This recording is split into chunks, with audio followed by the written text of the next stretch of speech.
వినోద్ గారిని అడగాలి. వినోద్ గారి విషయంలో మీరు కూడా చాలా కాలం ఈ డీలిమిటేషన్ సంబంధించిన ఇష్యూస్ స్టడీ చేస్తూ వచ్చారు కదా.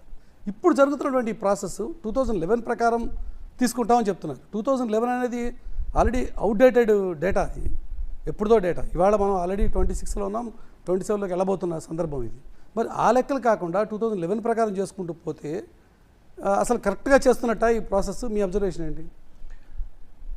మురళి గారు, ఇప్పుడు ఈ డీలిమిటేషన్ అనే సబ్జెక్ట్ కంటే ఇప్పుడు వాళ్ళు టచ్ చేసేది మహిళా రిజర్వేషన్లో ఇంప్లిమెంట్ చేయడానికి ఇదివరకు ఈ ప్రభుత్వమే, మోడీ గారి ప్రభుత్వమే 2023 డిసెంబర్లో పాస్ చేసినటువంటి మహిళా రిజర్వేషన్ చట్టం ఏదైతుందో దాంట్లో ఆ చట్టం పాస్ చేసినప్పుడు బీజేపీ ప్రభుత్వం ఏం చెప్పింది, వచ్చే సెన్సస్ తర్వాత ఇది ఇంప్లిమెంట్ అవుతుందని చెప్పారు.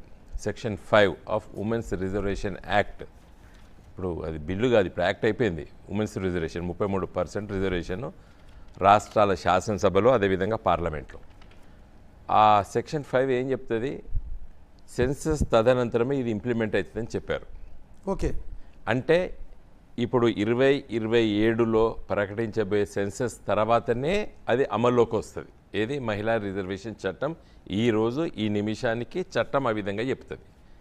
నిన్న మొన్న జరుగుతున్నటువంటి చర్చల్లో మోడీ గారి ప్రభుత్వం ఏం చెప్తుంది, ఆ క్లాజ్ను వారు అమెండ్ చేయబోతున్నారు. ఇప్పుడు ఫస్ట్ రేపు లోక్సభలో కానీ రాజ్యసభలో కానీ ఈ బిల్లు ప్రవేశపెట్టి వాళ్ళు అమెండ్మెంట్ చేసేది ఏంటంటే ఈ క్లాజ్ను ఏదైతే బీజేపీ ప్రభుత్వమే మహిళా రిజర్వేషన్ చట్టంలో పొందపరిచినటువంటి నిబంధన ఏదైతే పెట్టుకున్నారో వాళ్ళు దాన్ని ముందు మార్చాలి. ఇప్పుడు దాన్ని డిలీట్ చేయబోతున్నారు. వాళ్ళు ఏం చెప్తున్నారు, 2027 ఈ జనగణ లెక్కలు అంత తొందరగా బయటికి రావు, కాబట్టి 29 పార్లమెంట్ ఎన్నికల్లో ఇది మేము ఇంప్లిమెంట్ చేయలేము, ఎందుకంటే మళ్ళీ డీలిమిటేషన్ కావాలి, కాబట్టి మాకు సమయం లేదు, కాబట్టి ఈ మహిళా రిజర్వేషన్లు వేగవంతంగా మేము ఇంప్లిమెంట్ చేయడానికి సిద్ధంగా ఉన్నామని చెప్పి మోడీ గారి ప్రభుత్వం చెప్తున్నది. అన్ని ప్రముఖ పత్రికల్లో మోడీ గారి పేరు మీద వ్యాసాలు కూడా వచ్చినాయి.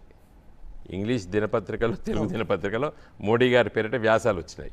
దాంట్లో వారు ఏం చెప్తారు, వేగవంతంగా ఇంప్లిమెంట్ చేయాలి ఉమెన్స్ రిజర్వేషన్ అని అంటాడు. మరి పాస్ చేసేది వాళ్ళే. ఎప్పుడు 2 సంవత్సరాల వేగవంతంగా చేసేటువంటి ప్రయత్నంలో ఏ అంశాల ప్రాతిపదికన ఇది చేస్తారు అనేది ఇప్పుడు జరుగుతున్నటువంటి ఒక చర్చ. వేగవంతంగా చేయాలి అనుకుంటే మరి ఏ అంశాలని ముందుగా పరిగణలోకి తీసుకోవాలి? జనాభానా, లేకపోతే జిల్లాల, మండలాల?